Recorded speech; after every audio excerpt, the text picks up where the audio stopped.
Right, I want us to go back to that conversation on innovative climate solutions. We were basically focusing on climate resilience and women empowerment, and I was speaking to Karnika Yadav, who is the Director for Africa and Telecap Advisory Services.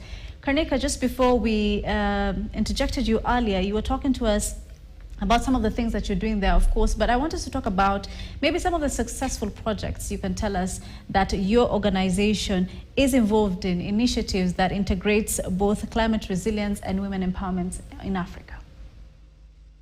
Great, thanks. So one of the initiatives that we are currently running is called as GLOW, which is funded by IDRC. IDRC is a Canadian development organization, and the full form of GLOW is basically gender equality in the low carbon world.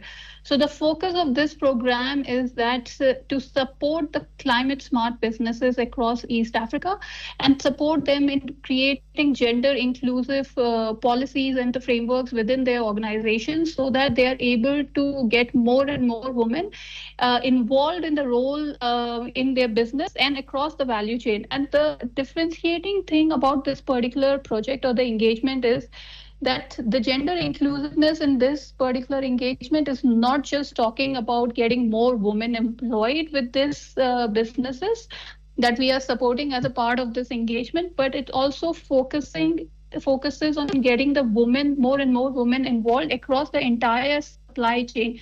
So more women customers, more women suppliers, more women farmers that they are buying from.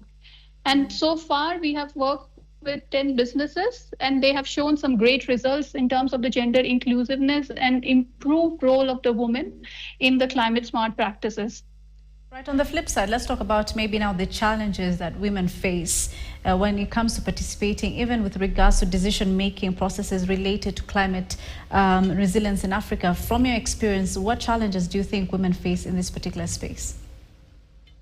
Yeah, so even outside of the climate, women face a lot of challenges, and when the impact of the climate comes in, that the challenges even get increased, primarily because of the reason that, as I was earlier saying, that the women do not usually have the resources to recover and adapt to the climate solutions.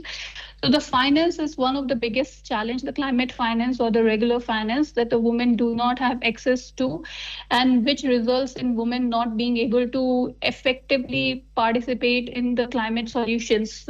While women may have the knowledge, but then the access to finance is required. Right. You've talked about women having knowledge, but how can investing in women's education specifically and economic empowerment contribute to now climate resilience in the continent? Yeah, education in women is very, very critical because women are the ones who are then passing on that education in their communities, in their villages, in their neighborhood. So when women are able to understand more about how the activities, be in the agriculture or the household level that they are undertaking, how they are impacting the climate and how the climate is impacting on their activities, then they are able to adapt in a much more better way. So the education is very important for women, particularly from the climate aspect. And if women know, then they'll be able to trickle out that information to the others in their communities as well. Right.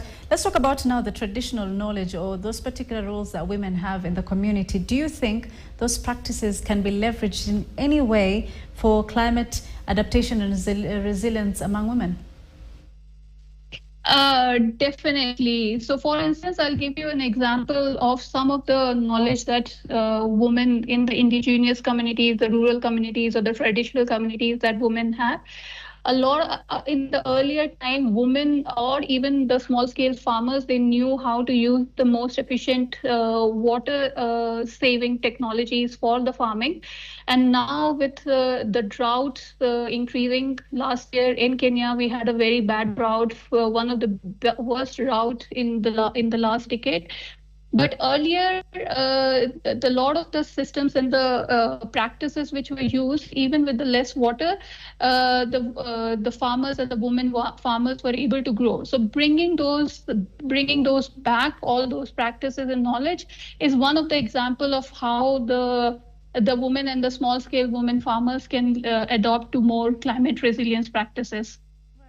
Okay, let's talk about now maybe policies and recommendations. In your opinion, what are the key policies and recommendations for governments and organizations to promote climate resilience and women empowerment in Africa?